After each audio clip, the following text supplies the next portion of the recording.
And I wondered if, because I agree with you. I think in terms of certainly taking off Moura and Lo Celso when they were coming into the game may have been a mistake from our perspective. But I wondered if the Sissoko coming on was to allow Bale to to stay higher up the pitch, and that like Sissoko would do is expected to do the running defensively to give us balance there and allow the front three or four to really get at Man City. I just wondered if that was tactically what what they were thinking with that change, because I can't understand otherwise. But I just wondered if you thought that it wouldn't be the way that I think. Number one, if you were to do a real analysis of it, if we have Bale, Kane, and Sonny staying up top, not tracking back, they would have to leave four back, because they are defensively. You always leave a man extra, plus the goalkeeper. That's five. So at any given time, they would have six attackers, but we would have 8 defenders. So we'd have a goalkeeper and 7 outfield players. So we were never going to be overrun. We were never going to be outnumbered, unless obviously we attacked and left ourselves exposed, and then they could expose us with numbers. But in reality, we were never going to be short of numbers defensively if we left 3 up top. So we didn't have, and also it's an excuse to put on a player to cover for another player. No, you put on a player because he can make a difference in the game, not to cover for Bale. So I'm 100% certain Ryan didn't do that. I just felt that if he wanted to bring Sissoko on, that's absolutely fine. But then either Højbjerg or Winks had to go. Yeah. We couldn't have all 3 on the pitch at the same time, because then we're almost eliminating the quality through to Bale, for instance. When he was on, never got a kick. Ask yourself why. Why did Bale not get a kick? Why did Harry not get a kick? Why did Sonny not get a kick?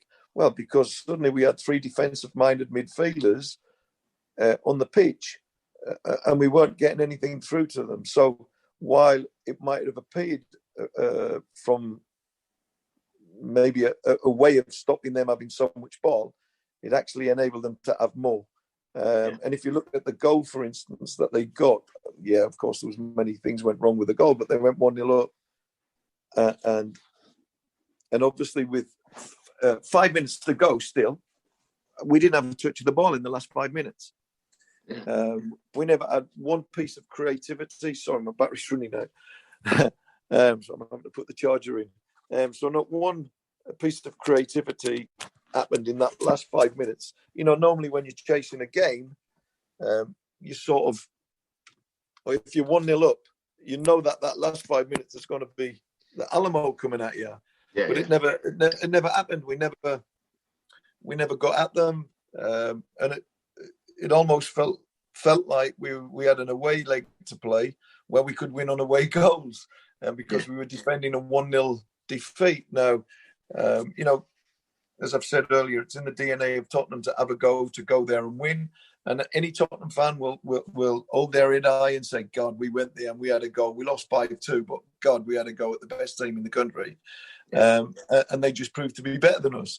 But it felt like we didn't have a go other than 5 minutes at the start, 5, 6, 7, 8 minutes at the start of the second half. And somewhere down the line, you're right, I tweeted at half time that we have to be braver on the ball and braver without the ball. It takes courage to press a team high up the pitch, because if they get through you, they can expose you at the back. But hey, that's the only way to play against this Manchester City team, because they're so good. You give them time and space to play, they break you down. So we had to leave. Fear maybe isn't the right word. I don't think for a second that any of them were frightened, but fear to play, fear to compete against in the same way as they played. That's what I mean. I was fortunate I played in a wonderful attacking team with so many great players that we didn't fear attacking against anyone. But still, if you were playing a top-notch team like Bayern Munich, Real Madrid, Barcelona, which we did, we knew that while we had to attack in the way that we play our game, we also had to make sure that we were well organised defensively. So the two can go hand in hand. In actual fact, the two are the route to success. The two are the route to winning trophies. is that to play your normal game when you've got the ball, no fear, and go and have a go. But when you haven't got the ball, you've got to be organised and in shape defensively. So there was no reason for us to just go and defend. We should have attacked too.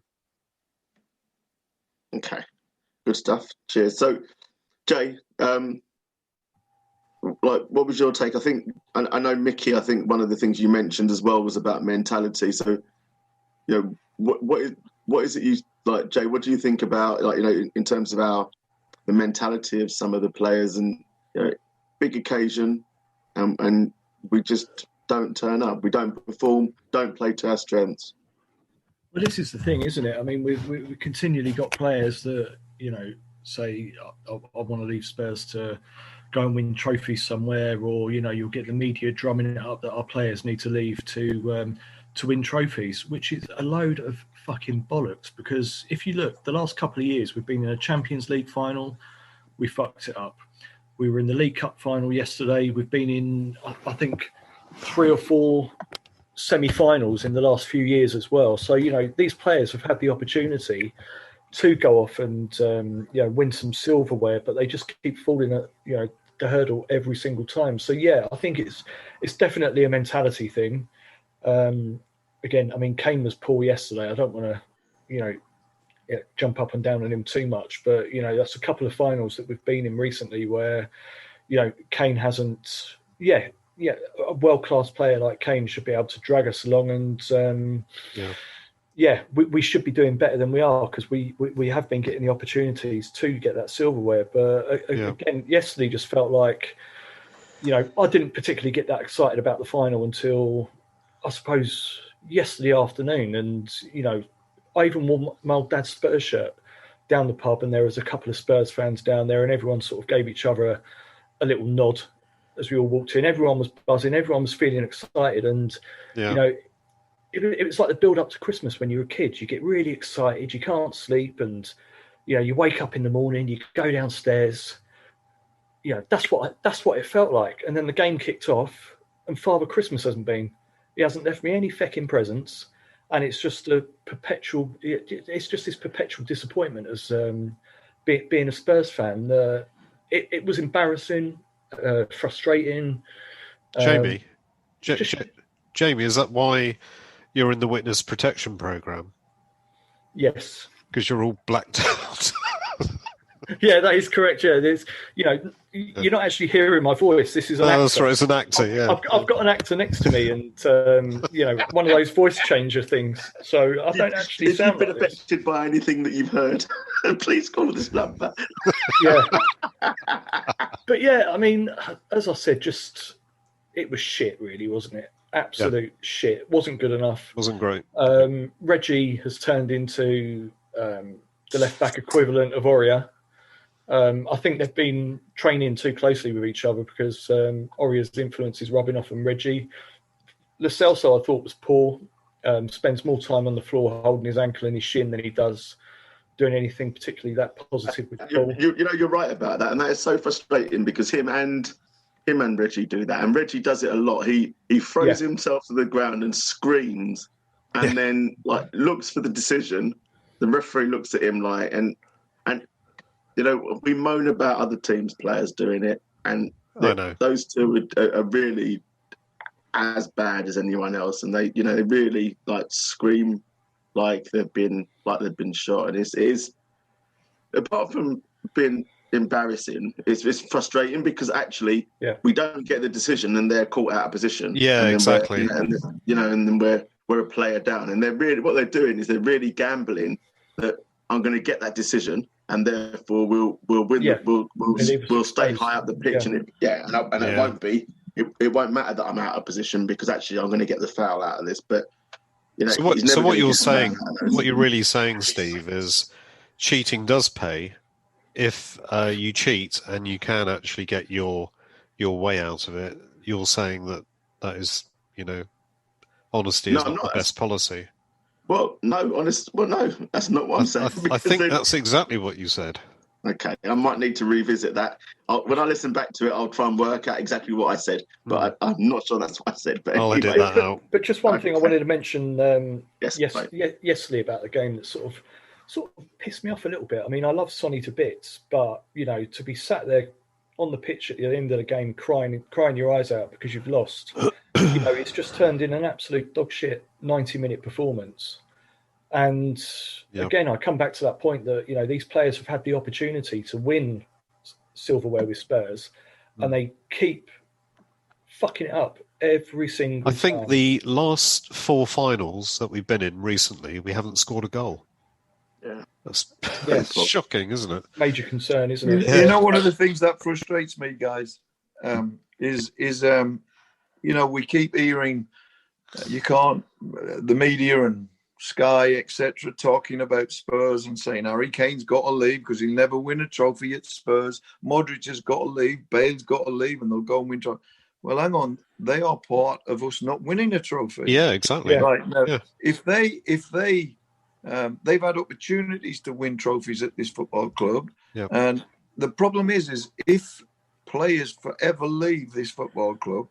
If you think of the players that have left us because they haven't won a trophy, if every one of them had said, right, okay, I'm part of the problem here, I'm not winning a trophy, I've got to do more. And if everyone would have Bale, would have Modric, would have Berbatov, would have Kane, would have Sonny, would have an unbelievable group of players who would win trophies. But once they don't go 2 or 3 seasons without winning a trophy, and the press or the media, they start up this sort of, oh, you'll never win a trophy at Spurs, then they leave. Well, of course, if you continuously lose your best players because they want to leave because they haven't won a trophy, yet they are partly responsible for you not winning a trophy. Totally agree. It's absolutely ridiculous. This is the thing, though. Is it trophies they really want, or is it that extra shiny $100,000 a week landing in their bank account? I don't think so. Listen, if you're on $200,000 a week, what difference does another $100,000 make? Be honest. You cannot spend. I don't know, Mickey. I wouldn't know. well, I'm on $190,000 a week for coming on this show. So you're on the cusp, really, aren't you? Yeah. Well, for coming on this show, have I not told you the fee? That's right. And Andy agreed to pay that, so that's cool. Yeah, that's not a problem. But it's very, very poor from players who seek to leave a football club because they're not going to win anything, yet have been partly responsible for us not winning anything. Sometimes it's massively responsible. The recent past, we've had a Champions League final, right? How many players get to play in a Champions League final? Yep. And we've had a carabao-cup final. In the recent past, in the last 2 years, right, there's been 2 big opportunities for players like Harry Kane, like Gareth Bale, like Sonny, like Dele, to win trophies at this football club. Yep, right? totally. They didn't win them. No. Okay, so does that mean that you can't win trophies here? No, of course it doesn't. What it means is that when you get the opportunity to win them, then you have to give more. You have to be ready to deliver the goods to win that trophy. The trophy's not coming to you easy. Ultimately, the team that goes to the final and is the bravest wins the final. And yesterday, what we saw was Manchester City went there from the first second believing they were going to win, and we didn't. Yeah, I agree. I think we turned up yesterday thinking that we probably will lose the game, sadly. Yeah. So I think just to sum up, right? Because obviously it's a question that's been asked. I know my answer, but if we kept Jose Mourinho, do we win that final? You have to speak up, Sarah. You can't just. No, I don't think we do. I just don't think we had enough. I don't think we've got enough in that squad. I don't think there's enough belief. I don't think there's enough desire. Do you think that Mourinho engineered a way out of that out of that club so that he wasn't associated with us not with a failure? Yeah, with us not winning the final, because I wouldn't put it past him, but I think it's more likely that Daniel Levy thought I can save a few million quid. Yeah, I think that's probably and nearer that's what the it truth. comes down to. Yeah. And I think that's I feel a bit sorry for the players, really, because if I was on the cusp of wondering whether I should stay or go before the final, and then we've lost the final, you'll always wonder what if Mourinho was there. Yeah. And it's no, I don't. It's just I don't as a fan, I don't like him, but as a player, Mourinho sat you down and said, "I'll make you the best player in the world, Harry. Stay with me. I'll win you trophies." And now I bet you the first thing Mourinho